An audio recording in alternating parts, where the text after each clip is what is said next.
जन्मोत्सव तम चलंदयानंदमो चेविनंदशा परमित पद विंद नमियो शीघ्र शुभा गुरु वेश गोपति गोपति ज्ञान सहिता तारण तरण समर्थ मुनि गुरु संसार निवास धर्म जुतौ जिनवरे अर्थ जो भय विनाश भव जो मम ध्यान में पर देखो गुरु को धर्म को साथी को वारंवार श्री कमलवती श्री ग्रंथराज जी।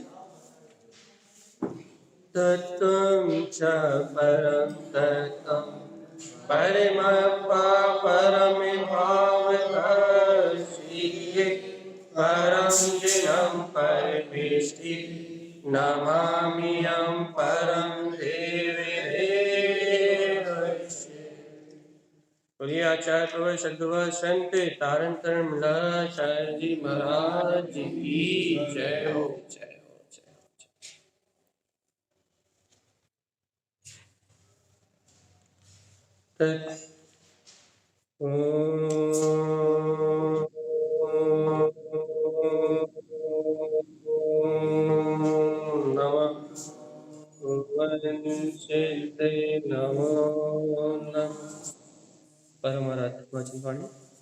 शतगुरु तारण स्वामी और सर्वज्ञ भगवान की अमृत में वाणी यह श्री कमलवती श्री ग्रंथराज जी।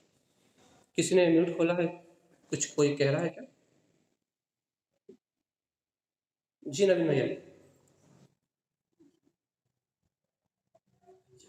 ये अपन आपको इसके बारे में मालूम करना है तो आप मीनाक्षी दीदी चोपड़ा को फोन लगा ले, मुझे इसके बारे में कोई जानकारी नहीं। चलिए अपन चलते हैं अपनी कारिका की ओर। अपना वांछन का क्रम चल रहा है, कारिका नंबर 24। इतनी सी बात हम आपको स्पष्ट कर दें तक चर्चा के माध्यम से, क्योंकि सभी लोग जुड़े हैं, इतनी सरल सी बात स्पष्ट कर दें कि मूल कामनाएं होती हैं और उन मूल कामनाओं में कोई परिवर्तन नहीं। आप लौकिक व्यवहार में यदि आप मिथ्यात्व घर ला रहे हो तो आप अपना घर दान दे दो, हमें कोई दिक्कत नहीं। आप अपना घर दान दे दो, हमें कोई दिक्कत नहीं, लेकिन चैत्यालय के साथ छेड़छाड़ नहीं हो सकता। आपको मैत्री भाव निभाना है, आपका संबंध है, आपके घर बंगले आजकल सब है, अपने बंगले दान दे दो। करोड़ों रुपए हैं आप आजकल समाज के पास, कोई समस्या वाली बात नहीं। जैसे देना हो अपना घर दे दे, लेकिन गुरु महाराज की संपदा को ना दे। ठीक है, अपन आगे चलते हैं। गुरु महाराज की बात है, गाथा नंबर 24, ज्ञान स्वभाव सुसंग। ये ज्ञान का स्वभाव कैसा है? स्वसंग। ये ज्ञान का जो स्वभाव है वो स्वसमय में है। इस अनुभव को आप देखो, ज्ञान स्वभाव सुसंयम। आपको ये बात समझनी पड़ेगी कि ज्ञान एक आत्मा की चैतन्य शक्ति है और ये आत्मा जो ज्ञान में है ये स्वसमय में ज्ञान वाला है। देखो, एक बहुत बड़ी जिज्ञासा का समाधान होना चाहिए अपने को, क्या कि स्वसमय और परसमय, स्वसमय और परसमय, ये दो बात को अपने को ज्ञान होना चाहिए। क्योंकि देखो, ज्ञान का काम तो प्रति समय चल रहा है, अपना ये जो ज्ञान है वो प्रति समय परिणमान कर रहा है, ज्ञान की धारा प्रति समय बह रही है। अब देखो, अपने को इतना निर्णय करना है कि ये अपनी ज्ञान की धारा स्वसमय में बह रही है या पर समय में। देखो, अब देखो यहाँ आचार्य स्वामी की बात क्या है भैया, ज्ञान स्वभाव सुसंयम, कि ज्ञान का स्वभाव स्वसमयमय है। स्वभाव ही ऐसा है कि ज्ञान जब भी प्रकट होगा तो आत्मा का गुण ज्ञान है, तो ज्ञान जब भी परिणमन करेगा तो आत्मा से संयुक्त होकर ही परिणमन करेगा। आत्मा से बाहर ज्ञान गुण परिणमन कहां से करेगा? इस बात को अपने थोड़ा सा डीपली जा रहे हैं अपन, फिर अपन इसको सरलता से ले रहे हैं। पहले अपन थोड़ा समझने का अभ्यास तो करें, कोशिश तो करें कि वास्तव में आत्मा आत्मा सुनते सुनते जीवन हो गए, वास्तव में आत्मा है क्या, वास्तव में आत्मा पकड़ में कैसे आता भी। तो अपन इस बात को अपने अनुभव का विषय बनाए, ज्ञान स्वभाव सु कि ज्ञान का स्वभाव स्वसमय में है। अब भैया एक बार बताओ, जब ज्ञान का स्वभाव स्वसमय में है तो फिर ये इतना सारा संसार का विकार चल क्यों रहा है? जब ज्ञान आत्मा से प्रकट होता है और आत्मा से ही प्रकट होने वाला ज्ञान जब स्वसमय में है, मतलब आत्मा में है, आत्मा से बाहर है ही नहीं। ज्ञान कहां से प्रकट होता है? आत्मा। ज्ञान किसका गुण है? आत्मा। अब जब ज्ञान आत्मा का गुण है, आत्मा से प्रकट होता है, जब आत्मा का ही गुण ज्ञान है, तो भगवान आत्मा आप इतना ये बता दो कि जब ये ज्ञान आत्मा का गुण है तो संसार कहां से आया?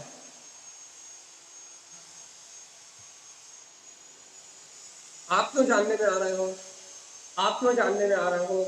आप क्यों जानने में आ रहे हो? ये नाना प्रकार के विकल्प क्यों जानने में आ रहे हैं? ये राग आदि की पर्याय क्यों जानने में आ रही है? ये इंद्रिय विषय भोगों की बात क्यों जानने में आ रही है? भैया क्यों जानने में आ रही है? हमारा ज्ञान का स्वभाव तो स्वसमय में है ना, और स्वसमय में तो ना इंद्रिय है, ना विषय है, ना भोग है, ना संसार है। और जब मेरे समय में कुछ है ही नहीं तो मुझे ये सब दिख क्यों रहा है? फालतू का आडंबर।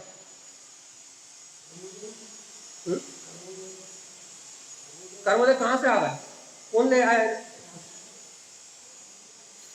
मेरे में तो है ही नहीं ना। मैं आत्मा ज्ञान में हूं और मेरा आत्मा कैसा है? स्वसमय में। अब जब मेरा आत्मा स्वसमय में है, ज्ञान में है, तो फिर ये कर्मोदय उठा के कहां से लाया? ये संसार परिभ्रमण कहां से लाए? ये राग आदि भाव कहां से लाए? ये मोह आदि भाव कहां से लाए? ये सब कहां से आए?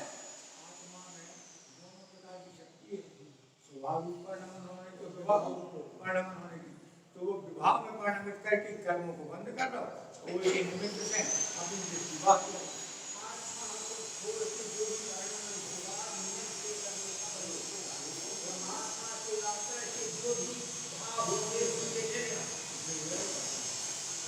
आप लोगों ने बढ़िया सिद्धांत कहा है कि आत्मा के आश्रय से जो भी परिणमन होगा उससे कर्मों की निद्रा होगी। वो सॉरी, आत्मा के आश्रय से, हाँ, जो कर्म हो उससे निद्रा होगी, और आत्मा को छोड़ के जो कुछ भी होगा उससे बंद होगा। आपने भी इसी बात को कहा।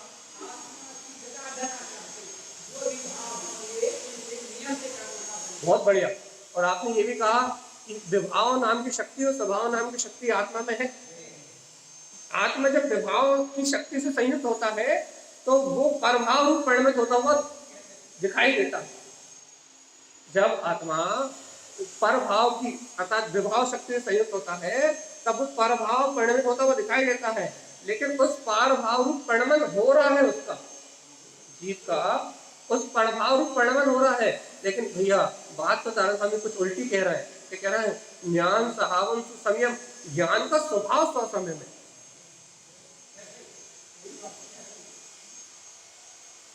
अब फिर जब ज्ञान का स्वभाव स्वसमय में है तो ये विभाव रूप परिणमन हो कैसे रहा है? विभाव की शक्ति से हो रहा है, पर पर्याय को देख रहे हैं इसलिए हो रहा है। ये सब बातें स्वीकार है भगवान जी, हम कहाँ मना कर रहे हैं।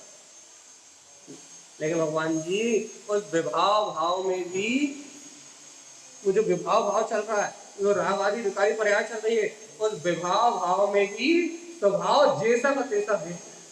बात ये उस विभाव भाव में भी ज्ञान स्वभाव स्वसमय जैसा का तैसा है, उसमें अंतर नहीं है। उस समय जो आत्मा की एक ही पर्याय निकलेगी, वही मन के संयोग से मिलकर विभाव हो जाती है। बाकी तो जो पर्याय उसके अंदर शुद्ध ही रहेगी, विभाव कभी नहीं होगी।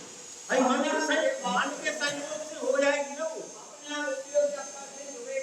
आप लोग कब जुड़ेगा? जब मन के साथ तुम संयोग करोगे तभी जुड़ेगा ना।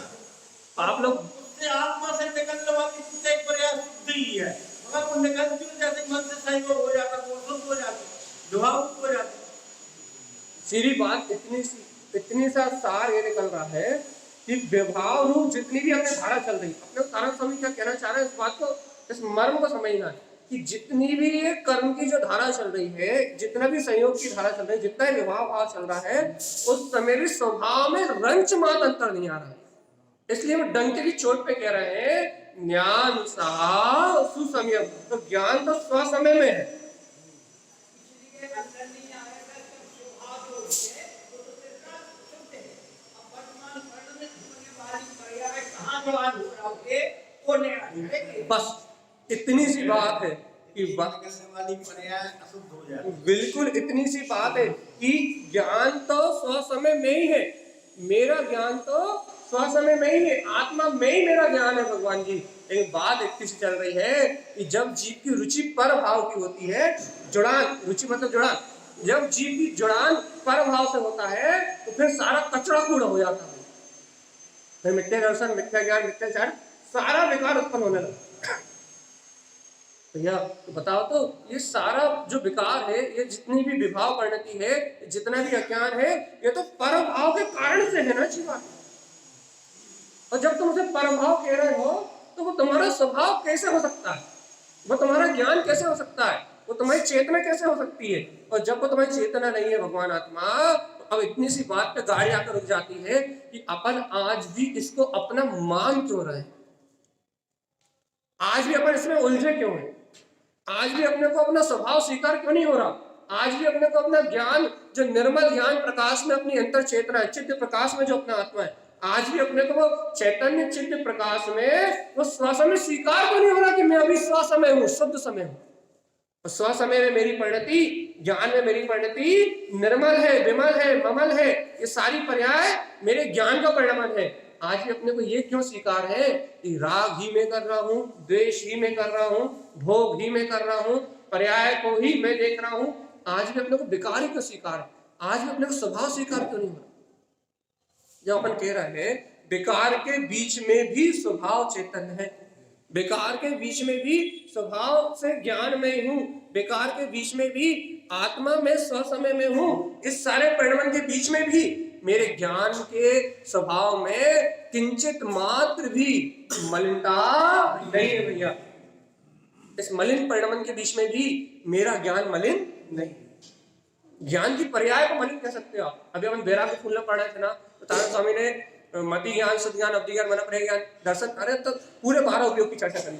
उन्होंने 12 उपयोगों में यही बात कही थी भैया कि जब अपना ये स्वभाव, देखो सावधान, वैराग किसे कहोगे आप, वैराग किसे कहोगे भैया, घर छोड़ के धर्मशाला में रहने लगा इसको, लेकिन नहीं, ये तो भूमिका हो सकती है। लेकिन जब अपना स्वभाव, अपनी रुचि अपने स्वभाव के आनंद को रमती है, स्वभाव के आनंद में रहती है, तब तारण स्वामी ने वैराग को स्वीकार किया,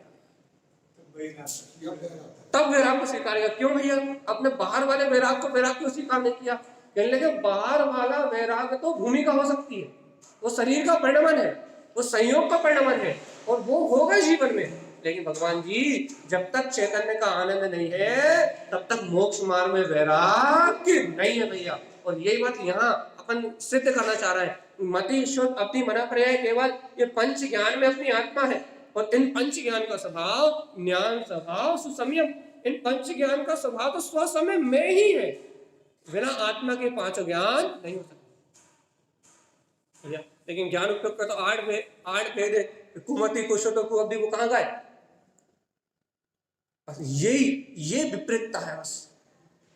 कौन सी, अपनी मान्यता विपरीत है, यदि अपना श्रद्धान विपरीत है, अपन अपने स्वभाव के होते हुए भी उस स्वभाव की ओर दृष्टि नहीं कर रहा है, स्वभाव के होते हुए भी स्वभाव की दृष्टि नहीं लगा रहा है, तो आत्मा की विराधना करने से, या फिर आत्मा होते हुए भी आत्मा को ना देखने से फिर जो पर्याय प्रकट हो रहे हैं, उनका नाम कुमति, कुशुद्ध और कुअवधि, उसका नाम है संसार। जो आत्मा का स्वभाव नहीं, जो आत्मा की अनुभूति नहीं है, जो आत्मा की पर्याय नहीं है, आत्मा का शुद्ध बुद्ध त्रिकाल ज्ञाय स्वरूप परमात्मा भैया, ये आत्मा का स्वभाव नहीं है। कौन सा, कुमति वाला, कुशुद्ध वाला, कुअवधि वाला। आत्मा पंच ज्ञान में ही कहा, अच्छा आत्मा को अष्ट ज्ञान में ही कहते थे, आत्मा को अष्ट ज्ञान में ही कहते हैं, ज्ञान तो के 8 भेद है, लेकिन आत्मा को अष्ट ज्ञान में ही पढ़ा क्या, कुमति और वल्कुश और कुमति कुशल तो कुअब्दी। इनको वे याद करिए। हाँ, तो हम क्या कहना चाह रहे हैं कि आचार्य भी आत्मा को पंच दीप्ति में, पंच ज्ञान में कह रहे हैं। कौन से वाले ज्ञान की बात कर रहा है? मति शुद्ध अवधि मन पर्याय, केवल इन विशुद्ध ज्ञान की चर्चा कर रहा है। और जो तीन तू है उसको आत्मा से जोड़ ही नहीं रहा है। यही सब पंच दीप्ति में, पंच ज्योति में, पंच ज्ञान में इस आत्मा को इस इन नामों से जाना जाता भैया। आत्मा को कभी कुअब्धि, कुमति, कुशोत अवधि के नाम से जाना नहीं जाता। विपर्य ज्ञान से आत्मा को जाना ही नहीं जाता भैया। विपर्य ज्ञान से आत्मा की चर्चा ही नहीं की जाती। विपर्य ज्ञान से आत्मा की व्याख्या नहीं की जाती। क्यों नहीं की जाती? विपर्य ज्ञान मेरा ज्ञान नहीं है।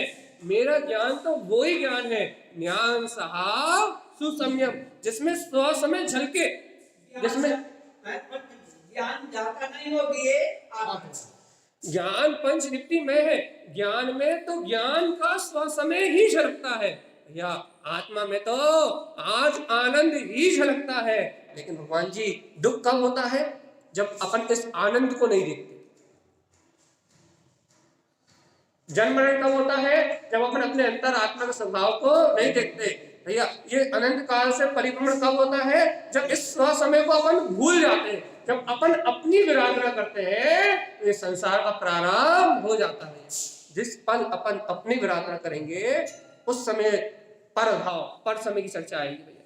और यदि जीव आत्मा तू तेरी विराधना नहीं करेगा, अर्थात यदि कोई भी जीव हो, इस ब्रह्मांड में कोई भी जीव हो भैया, यदि उसे अपने अंतर आत्मा को स्वीकारता है तो वो पंच दीप्ति में है। पांच दीप्तियों में से कोई ना कोई सी दीप्ति तो उसकी जगमगाएगी, चाहे मति ज्ञान की हो, चाहे अश्वत ज्ञान की हो, चाहे अवधि ज्ञान की हो, चाहे मनाप्रिय ज्ञान की हो, और केवली अर्यंत हो जाए तो केवल ज्ञान।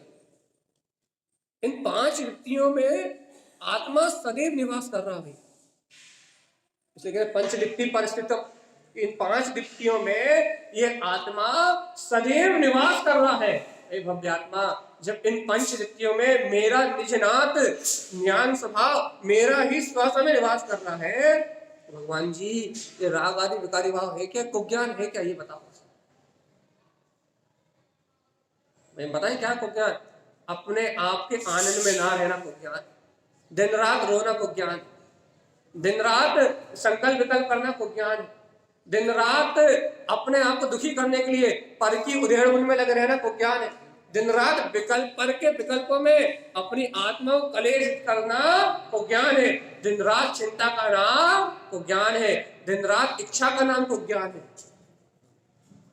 तो भगवान जी यदि ज्ञान की बात करें तो आत्मा पंच दीप्ति में, पांचों ज्ञान इस समय अपनी अंतर आत्मा में झगमगा रहे हैं भगवान जी। एक भी ज्ञान का अभाव नहीं। पांचों ज्ञान अर्थात पांच ज्ञान में से कोई ना कोई ज्ञान तो जीव को पाया जाएगा। और जिन्हें भी पांच ज्ञान पाए जाएंगे भैया जी वो सब सम्यक्ति हो सकते हैं, मिथ्या की हो ही नहीं सकते। होता ही नहीं, पांच ज्ञान होते ही नहीं करते। पंच ज्ञान की पर्याय तो सदैव शुद्धि है। पंच ज्ञान में आत्मा तो सदैव शुद्धि है। पंच ज्ञान में आत्मा में कभी अशुद्धि ऐसी कोई चीज नहीं है। भव्य आत्मा, तारण स्वामी की इस बात को अनुभव से पियो ना, तारण स्वामी की इस बात को अनुभव में उतारो ना। क्या उतारे? ज्ञान स्वभाव संयम, ज्ञान का स्वभाव तो स्वसमय। इस बात को अपने अंतर में उतारो ना भगवान जी। बताओ, एक हम आपसे एक छोटा सा प्रश्न पूछे, छोटा सा प्रश्न, आपको आनंद में रहने में क्या तकलीफ है? ये बताओ। चलिए बताओ, बहुत गहरी बात लेके जाना हमें, इस बात को बहुत गहराई में लेके जाना। अच्छा बताओ, आपको आनंद में रहने में क्या तकलीफ है? क्या तकलीफ है?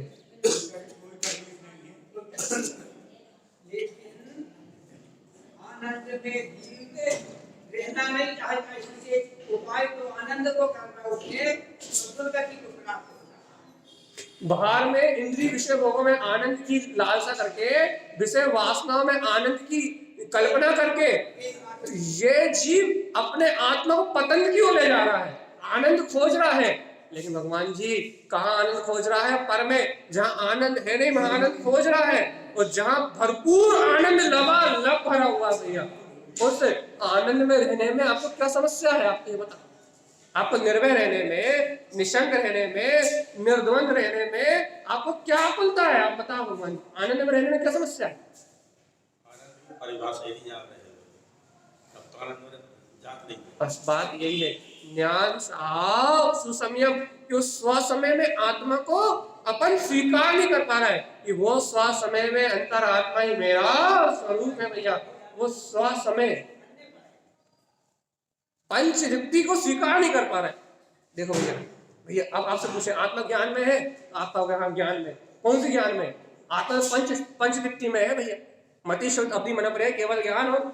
इस इन पंच ज्ञान में आत्मा का स्वभाव है भैया। अब आपसे कह रहे हैं भैया, संसार परिभ्रमण क्यों कर रहे हो? जब आत्मा पंच ज्ञान में है, इस संसार की यात्रा किस लिए, काहे के लिए, बताओ। अच्छा, तीन ज्ञान का सार है, तीन ज्ञान का सार है। देखो देखो, कुमति, कुशुद्ध और कुअब्धि, ये तीन ज्ञान ज्ञान के सहारे से प्रकट नहीं होते। कुमति, कुशुद्ध और कुअब्धि, ये तीन ज्ञान तो पर इंद्रिय विषयों के आश्रय में प्रकट होते हैं। ये आत्मा के आश्रय से उत्पन्न नहीं हो सकते। और लेकिन बात यह है कि बिना आत्मा के उत्पन्न भी नहीं हो सकते। बिना आत्मा के भी उत्पन्न हो सकते हैं। आप सोचो कि पुद्गल परमाणु यदि कुअब्धि ज्ञान कर ले, नहीं हो। आप पुद्गल परमाणु कुअब्धि ज्ञान रूप परिणमित हो सकता है, क्योंकि वो कर्म की पर्याय है। पुद्गल परमाणु कुअब्धि ज्ञान रूप परिणमित हो सकता है, क्यों? क्योंकि वो कर्म की पर्याय है। लेकिन बिना जीव के परिणमित नहीं हो सकता। क्यों? क्योंकि चेतना लक्षण तो जीव का ही है। और देखो तो वस्तु की व्यवस्था तो देखो, भगवान जी स्वीकार कर लो, आज कर लो, अभी कर लो, इस समय कर लो। क्या भैया, ये कुज्ञान रूप जो पर्याय है वो पुद्गल कर्म की धारा के संयोग के कारण से है। और लेकिन मैं आत्मा इस समय भी ज्ञान साहसु संयम, मैं आत्मा इस समय भी स्व समय में ज्ञान स्वभाव वाले ही हूँ। ज्ञान स्वभाव के अलावा मेरे अंदर और कुछ भी नहीं है। हे भव्य आत्मा, जिस पल, जिस घड़ी, जिस क्षण आप इस ज्ञान स्वभाव को, स्व समय को स्वीकार करोगे, उस समय, उस घड़ी, उस क्षण आपको भैया मोक्ष का मार्ग प्राप्त हो जाएगा। आप जिस दिन अंतर आत्मा स्वीकार कर लोगे, मेरा आत्मा पंच दीप्ति में है, उस दिन मोक्ष की शुरुआत हो जाएगी। आत्मा से ज्ञान के अलावा कोई पर्याय नहीं है। आत्मा में ज्ञान के अलावा, अर्थात अन्य गुणों को लोप नहीं कर रहा है, अपेक्षा कर, ज्ञान में ज्ञान के अलावा, ज्ञान की पर्याय के अलावा कुछ भी नहीं है। मति ज्ञान, शुद्ध ज्ञान, अवधि ज्ञान, मन पर ज्ञान और केवल ज्ञान, जो पंच दीप्तियां, जो पंच प्रकाश दिखाई दे रहा है ना, पंच ज्योतियां दिखाई दे रही हैं, ये आत्मा के ज्ञान की पर्याय है।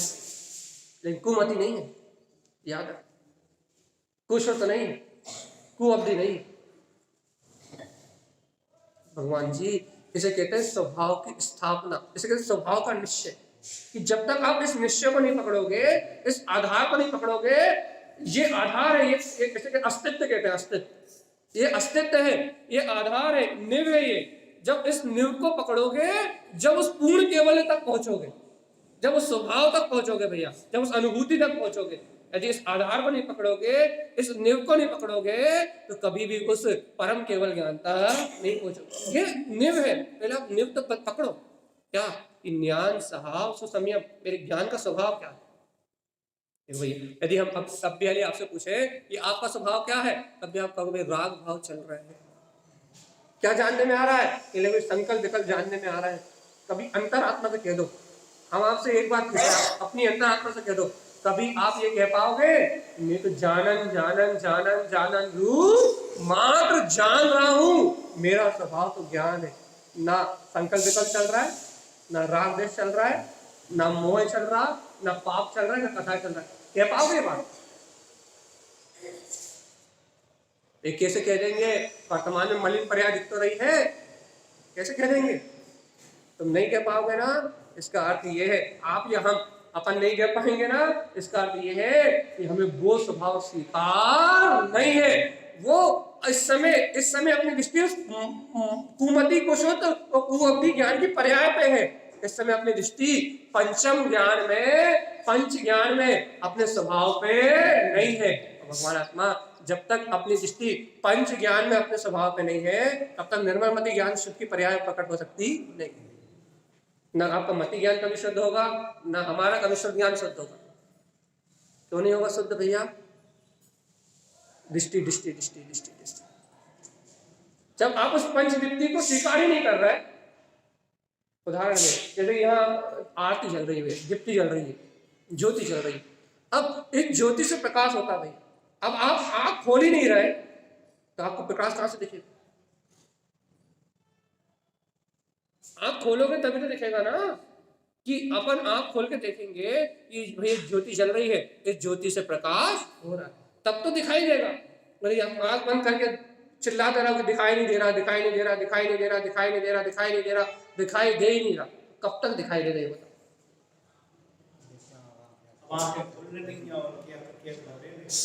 ऐसे ही भगवान आत्मा जीवन भर कहता रहा कि विभाव पर्याय खत्म नहीं हो रही, राग खत्म नहीं हो रहा, देश खत्म नहीं हो रहा, मोह खत्म नहीं हो रहा, को ज्ञान नहीं मिला रहा, को सुख नहीं मिला रहा, को अवधि नहीं मिला रहा, जीवन भर कहता रहा कि विपर्याय विभंगा ज्ञान खत्म नहीं हो रहा।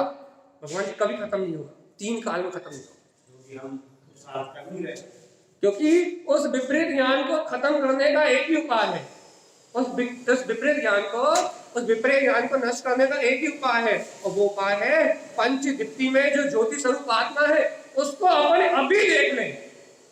ये तो एक बात फिर बार बार इस बात को कहते हैं, आपके चित्त में आग चढ़ जाए तो आग चढ़ा लो। ये कुअवधि कुशुद्ध की जो पर्यायबंदी है, जितना कर्म का समय उतनी चलेंगी, लेकिन सूरमा वो है, पुरुषार्थी वो है जो इन्हें कर्म के उदय के बीच में उस निर्मल स्वभाव को देख लेगा, उसे पुरुषार्थी कहेंगे। आस्था से आपने पूछा, इससे बता दिया, श्रद्धा की नजरों से, स्वीकारता की नजरों से, विश्वास की नजरों से, या फिर अपनी आंखों से देख रहा है तो सर्वज्ञ की आंखों में आंखें डाल के देख लो। सर्वज्ञ वही दिखा रहे हैं आपको कि आप पंचदीप्ति में हो, आप अपनी आंखों से देख पा रहे हैं, जनवाणी की आंखों से देख लो। ये भी तो आंख ही है ना, ये भी तो नेत्री है ना। सम्यक ज्ञान में वीतराग भगवंतों का उद्देश्य सम्यक ज्ञान में नेत्र कहा जाता है। क्यों कहा जाता है? अगर में यदि आप पढ़ोगे, यदि आप अभ्यास करोगे तो कह देंगे सर्वज्ञ की वाणी सम्यक ज्ञान में नेत्र है जो अंधे को भी तत्व का दर्शन करा। अपनी आंखों से नहीं देख पा रहा है, इनकी आंखों से देख लो। यदि इनकी आंखों से भी यदि तुमने सत्य को देख लिया तो अपनी आंखें खुले बिना नहीं रहेंगे भगवान जी, क्योंकि ज्ञान का स्वभाव ज्ञान में है। तो जब ज्ञान को स्वीकार करेगा, परमात्मा की वाणी को स्वीकार करेगा, तो ज्ञान में नेत्र जागृत हो जाएंगे। हम एक बहुत उदाहरण देते हैं, हमने यहाँ दिया नहीं दिया बता देते हैं। भगवान की वाणी अनंत वीर में है, केवली सर्वज्ञ भगवान की वाणी अनंत वीर में है। उस वाणी, क्योंकि वो सर्वांग से चैतन्य का अनुभव कर रहा है, उनकी वाणी अनंत केवल ज्ञान में, अनंत सुख में, अनंत वीर में प्रभावित हो रही है। भगवान जी उस वाणी को झेलने का जो भी उसके अंदर उस वीर का अंकुरण हो जाएगा। क्यों? तो पुरुषार्थ से प्रकट हुई है, वो पुरुषार्थ ही प्रकट करेगी, लेकिन किसको? जिसके हृदय रूपी गर्भ में जाएगी, और जिसके हृदय रूपी गर्भ में जाएगी नहीं, अर्थात जिसे स्वीकार होगी नहीं, उसके अंदर में कोई अंकुरण होने वाला नहीं है। वो वाणी जैसे स्वभाव वाली है, आपके अंदर वैसा स्वभाव प्रकट करेगी। तो भगवान की वाणी। और यदि भैया वो शब्दों से सुन लो, आप कानों से सुन लो, भगवान की वाणी थोड़ी ना। देखो, जिस वस्तु का जो स्वभाव है उस स्वभाव को प्रकट करे तो वो वस्तु स्वीकार वस्तु कहलाएगी। वस्तु स्वभाव धम्म, वस्तु का स्वभाव ही धर्म है। तो वस्तु कब कहलाएगी भैया? जब वो अपने स्वभाव रूप व्यक्त हो।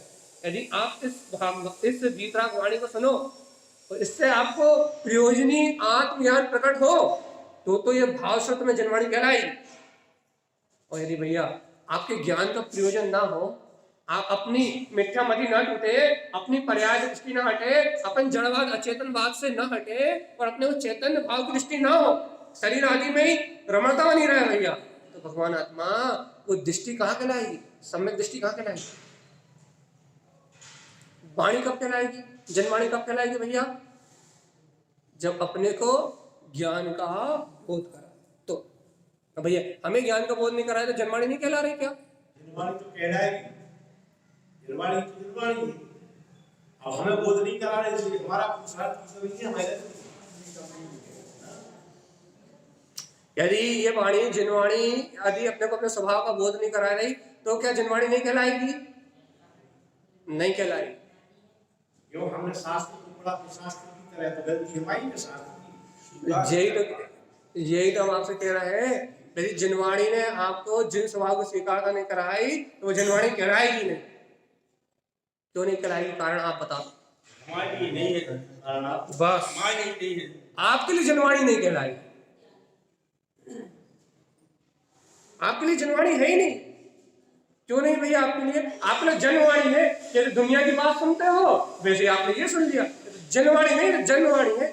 अभी यहाँ बैठे हो 4 लोगों के साथ तो ये सुन लिया, और नीचे बैठोगे तो भी कथा सुन लोगे, घर में जाओगे तो बच्चों को भी सुन लोगे। जनवाणी है, जनवाणी कहाँ हो? जो समूह में सुनी जाए वो जनवाणी, समूह से सुनी जाए, समूह में बैठ के कही जाए।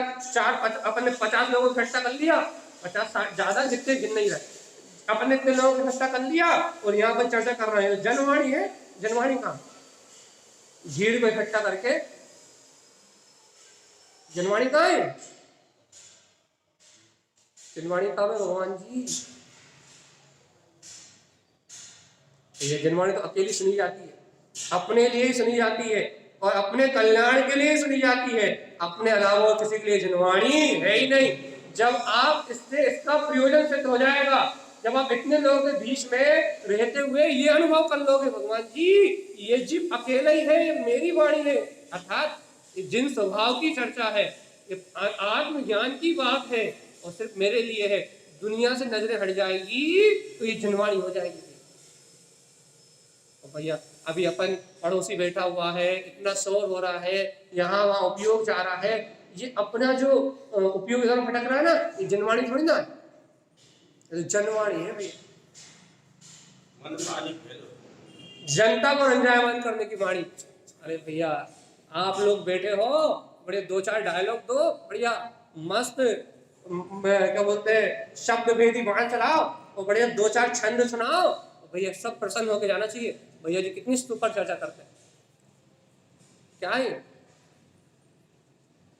जनवाणी, जनता को प्रसन्न करने वाली वाणी। इससे किसी का काम नहीं बनने वाला, ना आज तक बना है ना कभी बनेगा। काम कैसे बनेगा भगवान जी?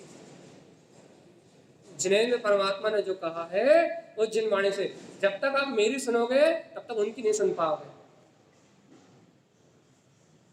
जब तक आप मुझे सुनोगे ना तब तक उनकी नहीं सुन सकते आप। क्यों? क्योंकि आपकी नजरों के, आपकी दृष्टि के विषय में मैं हूं, तो जब तक मैं और तू है, जब तक वो जिन भगवान की वाणी सुनाई देने वाली नहीं। और जिस दिन भैया वही सर्वज्ञ है, उनके अलावा कहीं कुछ है ही नहीं, उनका न्याय ही सर्व न्याय है, या फिर मेरी ज्ञान में सत्ता ही सर्वत्र सत्ता है।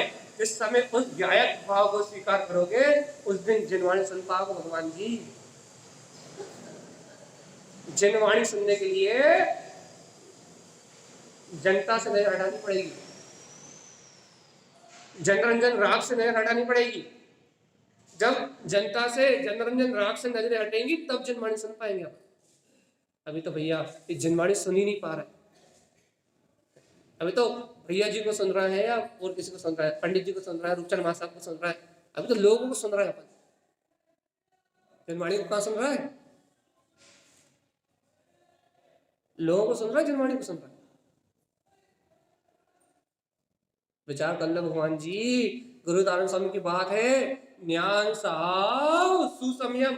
ज्ञान का स्वभाव तो स्वसमय में है, जो जिनवाणी सुनेगा तो जिनवाणी ज्ञान में है, केवल ज्ञान से आई हुई है। जो जिनवाणी सुनेगा उसे ज्ञान का उपकरण हुए बिना नहीं रहेगा। क्यों? क्योंकि जिसकी जो जाति है वो वहीं जाके रहेगा। अच्छा बताओ, अब उदाहरण लौकिक उदाहरण भैया, भंगी भंगी के साथ ही रहेगा, चमार चमार के साथ ही रहेगा, बनिया बनियों के साथ ही रहेगा, व्यसनी व्यसनी के साथ ही रहेगा, पुजारी पुजारी के साथ ही रहेगा। उपचार से कहने की बात, जिसकी जहां संगति है, शीतलता पानी में रहेगी, उष्णता अग्नि में रहेगी। जिसकी जहां संगति है वो वहीं रहेगा। जिसकी संगति जहां, रुचि, जिसकी संगति जहां है, जिसका स्वभाव जहां है वो वहीं रहेगा ना। बताओ जिनवाणी कहाँ रहेगी? ज्ञान में है, भगवान के सर्वांग से, भगवान ने जो सर्वांग से जो अनुभव किया है उसे अपने मुखारविंद से कहा।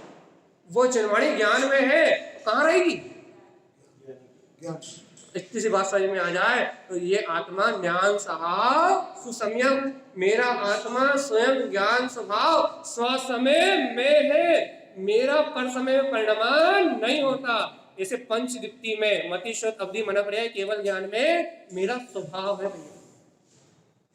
पूर्ण भाव से मैं इन पंच ज्ञान की पर्याय में हूं, मेरी पर्याय को ज्ञान रूप होती नहीं। ये बात अपने अनुभव का विषय बने तो कल्याण होगा।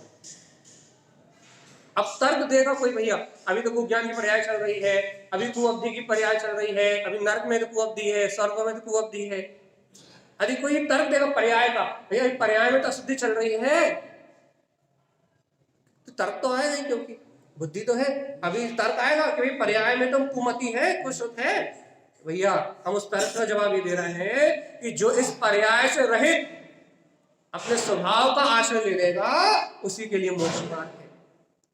और जो इस पर्याय को देखता रहेगा, इस पर्याय को मानता रहेगा, तो भैया उसका कोई पुरुषार्थ नहीं है, उसको कोई कल्याण की बात नहीं होगी। और कोई कहेगा भैया यदि हम कुअवधि है ऐसा माने नहीं तो हम पुरुषार्थ क्यों करेंगे, हम तो सुअवधि में ही है, या फिर हम तो सुमति में ही है, हम अपने आप को सुमति में ही मान लेंगे, तो हम कुमति का हटाने का अभ्यास क्यों करेंगे? बता दो, ये प्रश्न सब देते हैं भैया। यदि हम अपने आप को शुद्धि मान लेंगे, यदि हम अपने आप को पंचदीप्ति में ही मान लेंगे, बहुत खतरनाक तर्क है ये। यदि हम अपने आप को पंचदीप्ति में ही मान लेंगे, स्वसमय में ही मान लेंगे, तो हम फिर पर समय को हटाने का अभ्यास क्यों करेंगे? बताओ जल्दी। पर्याय से रहित शब्द जो है गुण पर्याय का विग्रह, पर्याय से रहित शब्द का उपयोग करके पर्याय को गुण। आपने जो बात कही वो इतने कठिन भाषा में कही कि सिर्फ मैं समझ पाऊंगा, मैं इसे बहुत सरल बोल दूंगा। हाँ चलिए बताओ, जल्दी बताओ, जल्दी जल्दी। क्या पूछा मैंने? अच्छा मैंने क्या पूछा बताना ही। अब हम नहीं बोल रहे हैं, पहले आप बता हमने क्या पूछा।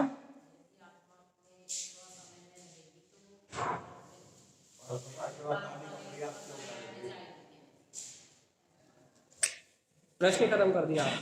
चलिए बता हमने क्या पूछा, बताओ बैंक भाई साहब क्या पूछा हमने? यदि अपन मान ले कि अपन सुबह समय में है तो पाठ समय हटाने का प्रयास करें। हाँ ये पूछा कि यदि हम ये मान लें कि हम स्वसमय में शुद्ध मति पंचदीप्ति में है, तो हम कुमति को हटाने का अभ्यास क्यों करेंगे? हमें तो ये बताओ आप। वो तो हटाइए।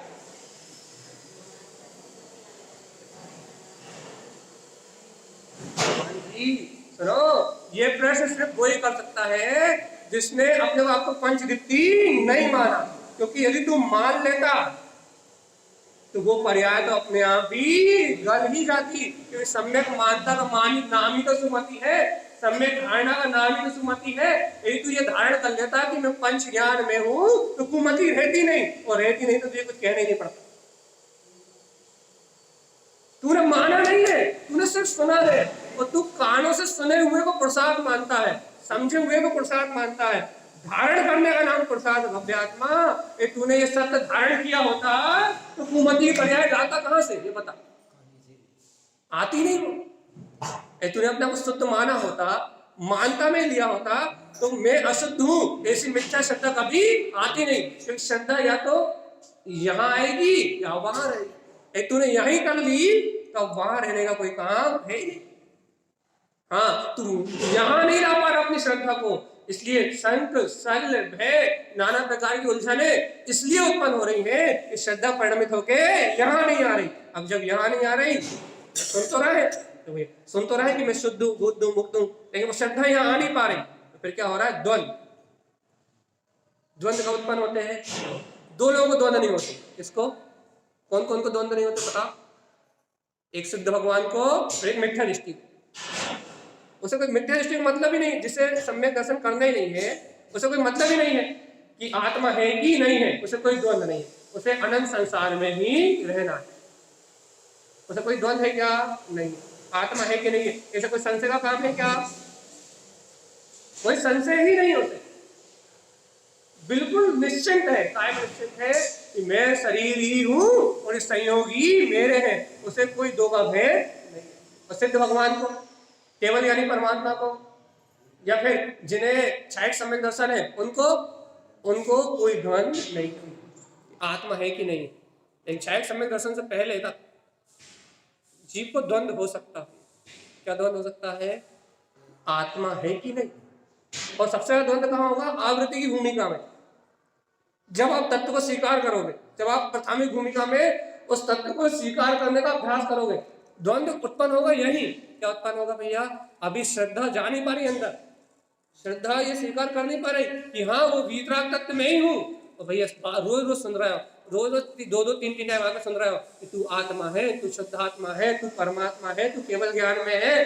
तो की जा रही है, क्या की जा रही है? वैसी श्रद्धा हो नहीं पा रही, वैसा हम मान नहीं पा रहे।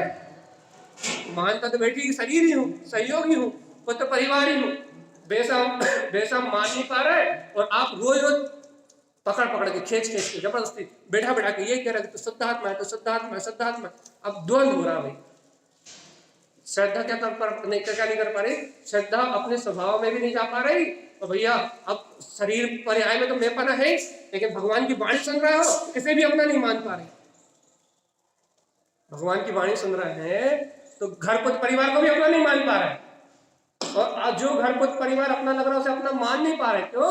तो भगवान की वाणी सुन रहे हैं और जो भगवान कह रहे हैं कि तू शुद्ध है, बुद्ध है, मुक्त है, उसे भी अपना नहीं मान पा रहे। क्यों? क्योंकि भैया अभी घर पुत्र परिवार में ममत पड़ा हुआ है। दो का ना यहाँ आ पा रहा है ना वहां जा पा रहा है। ये द्वंद की स्थिति, ये जीव का भैया सशंक भाव कहलाता। सशंक शंका सहित, इसे सशंक भाव कहते हैं कि ये जो भाव है, ये द्वंद की जो स्थिति है, ये सशंक भाव है। ना उधर के दो ही दिन से गए पाने हलवा मिले ना मान, ना आत्महत्या हो पा रहा है और नहीं भैया अब भैया भोगों में सुख मान लेते, वही तो भोगों में सुखी हो जाते भैया। अब भोग करने में डर लग रहा है, नरक न चले जाए। बहुत विडंबना वाली स्थिति है भैया, भोग करने में डर लग रहा है कहीं नरक न चले जाए, निगोद न चले जाए। कम से कम जो मिथ्या दृष्टि अज्ञानी जीव है उनको निर्द्वंद होकर भोग तो कर रहे हैं, कम से कम पाप तो कर रहे हैं। क्या ना भैया, ना हम पाप करने के काम के बचे और धर्म हमसे हो नहीं रहा, ना पुण्य करने के काम के बचे। क्या ना इस दिन के रहे ना उस दिन के रहे, दो ही दिन से चलेगा भैया, क्या करेगा? भगवान जी सही कह रहे हैं, जब तक दो नाव की सवारी होती है तब तक किसी कल्याण नहीं होता। याद है ना भगवान जी, जब तक दो नाव में सवारी करोगे तब तक आत्मा कल्याण हो नहीं सकता भैया। एक नाव पे सवारी करनी पड़ेगी,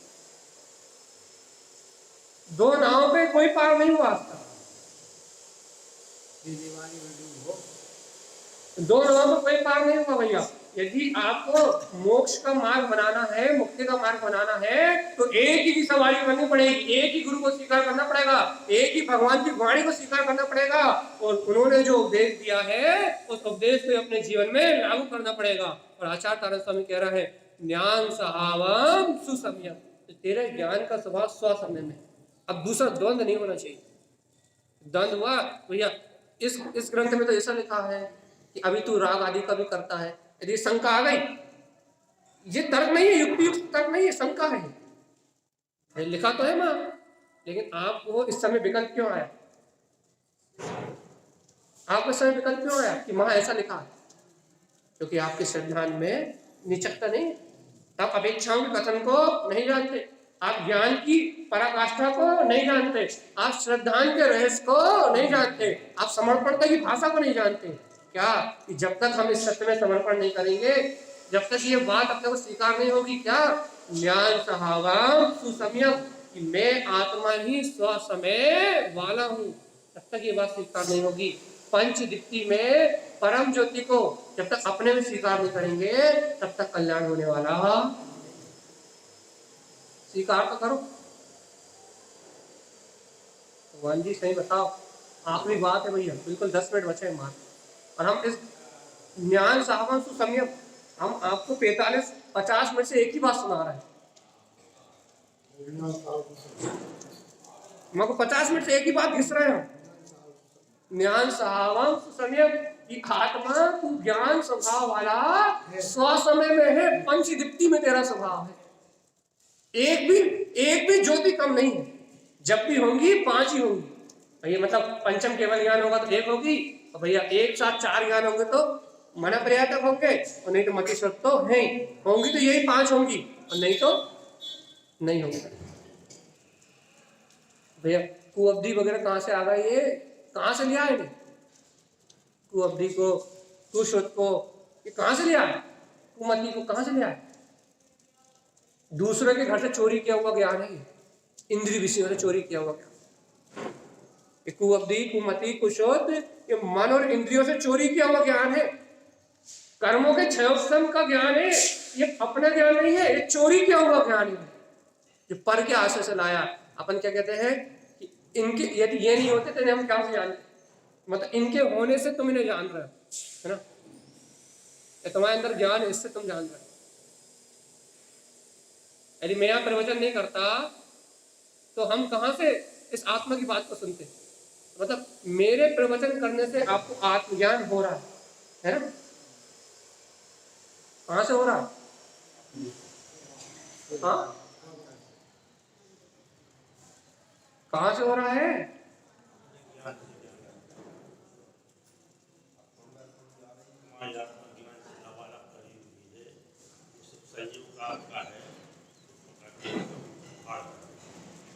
ये निमित्त हो सकता है, निमित्त के लिए इनकार नहीं है, लेकिन भैया ज्ञान का उपादान तो मेरा ही त्रिकालिक स्वभाव है। मेरे त्रिकालिक स्वभाव के बिना ज्ञान की उत्पत्ति नहीं हो सकती, ना 3 काल में कभी हुई थी और ना 3 काल में कभी होने वाली। इसे कहते हैं ज्ञान स्वभावम सुसंयम, कि भगवान आत्मा उपादान स्वभाव को देखने की दृष्टि प्रकट करो, उपादान स्वभाव को अनुभव करने की दृष्टि प्रकट करो। और जीवात्मा जब तक इस उपादान स्वभाव को नहीं देखोगे, जब तक दृष्टि निमित्ताधीन दृष्टि रहेगी, तो जब तक निमित्ताधीन दृष्टि है तब तक संसार जैसा का तैसा है। पर्याय दृष्टि संसार का मूल, निमित्ताधीन दृष्टि संसार का मूल। भैया इतनी बार बार एक ही एक बात सुनने के बाद भी, इतनी बार बार एक ही बात सुनने के बाद क्या, कि निमित्त को देखना ही संसार है, अपन निमित्त को देखना बंद नहीं कर पा रहे। पर्याय दृष्टि संसार का मूल है, ये बात बार बार सुनने के बाद भी अपनी रुचि उन पर्यायों में ही जाकर टिकी हुई है। उस पर्याय रहित मतलब अपर्याय नहीं, पर्याय तो आत्मा में द्रव्य में त्रिकाल है, पर्याय रहित मतलब विकार पर्याय रहित अपनी दृष्टि उस शुद्ध वितराग तत्व पे नहीं जा रहे भैया, जिसमें स्वयं की पर्याय है, स्वयं ज्ञान की पर्याय है, स्वयं मति शुद्ध ज्ञान आदि जिसका स्वभाव है, जिसकी पर्याय है। अरे आत्मा द्रव अपने परिणमन से रहित कभी नहीं होता, तो द्रव स्वभाव मति शुद्ध ज्ञान रूपी परिणमित होगा संयोग अवस्था में, और भैया मुक्त अवस्था में रहेगा तो पूर्ण केवल ज्ञान रूप परिणमित होगा, परिणमन तो करेगा ही ना। मेरा आत्मा द्रव कैसे कहते हैं भैया, अपन बता दें गुणों के समूह को द्रव कहते हैं। गुण कैसे कहते हैं भैया? जो द्रव के संपूर्ण भाग में विद्यमान है उसे गुण कहते हैं। भगवान जी अब जब द्रव और गुण वही है, अलग अलग तो नहीं है ना, तो उनका परिणमन कहाँ जाएगा? कहाँ जाएगा? उस द्रव और गुणों में ही रहेगा ना। जब द्रव में हूं और गुण मेरे हैं तो उसका परिणमन कहाँ जाएगा? जो द्रवित हो उसे द्रव कहते हैं, जो प्रति समय जिसमें प्रति समय द्रवित होने की शक्ति है उसका नाम द्रव है। द्रवित होना मतलब परिणमित होने की इसमें शक्ति है, उसका नाम द्रव है भैया। मैं परिणमित होता हूँ लेकिन अपने कारण शुद्ध पर्याय रूप मेरा ज्ञान परिणमित होता है, जाननहार जाननहार जाननहार और जानन। किस रूप परिणमित होता हूँ मैं?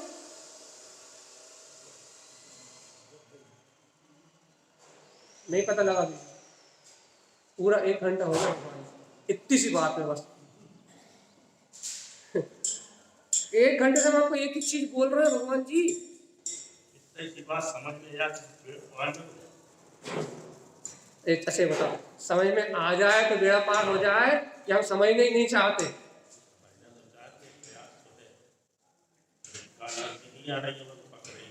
हाँ भगवान जी, काल मतलब काल मतलब समय, और लब्धि मतलब उपलब्ध होना। समय मतलब शुद्ध आत्मा, उपलब्ध मतलब है, मैं शुद्ध आत्मा हूँ, ये काल लब्धि है। इसके अलावा हम कोई काल लब्धि को नहीं जानते। काल मतलब समय, समय मतलब आत्मा, आत्मा मतलब शुद्ध आत्मा, लब्धि मतलब उपलब्ध है। मेरा आत्मा यहाँ उपलब्ध, इससे ज्यादा मैं कुछ नहीं जानता। मेरा आत्मा यहाँ उपलब्ध है, तो यहाँ काल लब्धि है। यदि उपलब्ध नहीं होता तो अपन चलते फिर होते।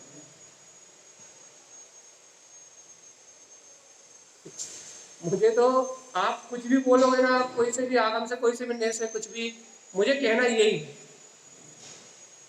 मैं इसके अलावा आपको कुछ ना कहने दूंगा और ना मैं कुछ कहूंगा, क्योंकि तारण स्वामी यही कह रहा है, ज्ञान साहब संयम, और इस बात की सिद्धि करना है। अब आप कोई सा भी ले लिया, मैं यही बात कहूंगा आपसे, कुछ भी ले आओ, क्या कि वो मेरा स्वसमय यहाँ है। और आप ये बहाना मत बनाओ कि काल लब्धि नहीं आ रही, क्योंकि हमें ये बहाना सुनते सुनते जीवन ही निकल रहा है। भैया देखो, काल लब्धि की बात करो आप, कब करो, कब करो भैया, कब कर, अच्छा काल लब्धि की बात कब करो? काल लब्धि की अब आप बात करो कि जब आपको रोटी बनाने का, भैया रोटी बनाने का काम करना, तब काल लब्धि की बात करो। जब आप दुकान चलाने की बात करो, जब काल लब्धि की बात करो। काल लब्धि आ गई तो दुकान चल रही है, काल लब्धि आ गई तो रोटी बन रही है, काल लब्धि आ गई इसलिए शादी हो रही है, काल लब्धि आ गई इसलिए संसारिक काम चल रहा है। सारी काल लब्धि पर के लिए, हमारे लिए कोई काल लब्धि नहीं है। हम तो स्वकाल है, महाकाल है, परम काल है। मेरा आत्मा स्व समय में शुद्धात्मा है और मेरे पास अनादि से उपलब्ध है। मुझे मेरे से मतलब है, दुनिया की काल लब्धि, पर्याय की काल लब्धि आए तो आए और नहीं आए तो नहीं आए। मुझे तो अपनी बात बताओ, मैं आत्मा क्या हूँ? ज्ञान साहब सुसंयम, मैं आत्मा मात्र क्या हूँ? भगवान जी अब तो मान लो, स्व समय में ज्ञान स्वभाव ही मेरा स्वभाव है, और पर भाव जितना भी है वो पर है। मुझे पता है कि ये 1 घंटे इस बात को सुनना बहुत कठिन काम है। क्यों? क्योंकि इसकी रुचि नहीं है। 1 घंटे तक इस एक बात को सुनना बहुत कठिन काम है। लेकिन भगवान आत्मा, ये कठिन काम कब होगा? ये कठिन काम कब सरल होगा भैया? जब अपने को अपनी रुचि लग जाएगी। भगवान जी, यदि अपने को अपनी रुचि नहीं लगेगी तो ये काम कठिन ही रहेगा। हम आपको छोड़ रहे हैं क्योंकि समय हो गया। हम तो 1 घंटे का टाइम हो गया, हम तो अपना टाइम पूरा कर लिया। हमने तो 1 घंटे का टाइम काट लिया। अरे आपने 1.5 घंटे का काट लिया। तो 1.5 घंटे का टाइम काट लिया आपने। जिसने 1 घंटे का काटा हमने 1 घंटा काटा, जिसने 1.5 घंटे काटा हमने 1.5 घंटे काटा। 1.5 घंटे का टाइम कट गया भैया आराम से। निकल गए, निकल गए। काट लो जाके, मजबूरी, मजबूरी तो है नहीं। समय काटना तो भला है। भगवान जी, उसका उपयोग किया है 1 घंटे। भगवान जी, यदि अपन ने वास्तव में गुरुदेव की वाणी से समय का उपयोग किया है, यदि इस सर्वज्ञ की वाणी को सुन के अपन ने अपने ज्ञान भाव को स्वीकार किया है, तो भगवान आत्मा यही समय, समय सार है। समय सार और कोई दूसरा नहीं है। ये जो समय अपन ने उपयोग किया है, यही समय सार है। और जो इस समय सार को प्राप्त करता भैया, वो इस जन्म मरण के बंधन से छूट जाता है। गुरुदेव की इस वाणी को, इस समय सार आत्मा का अनुभव करे अपने भावनाओं से भैया। और हाँ दीदी कुछ कह रहे हैं क्या? तारंतरण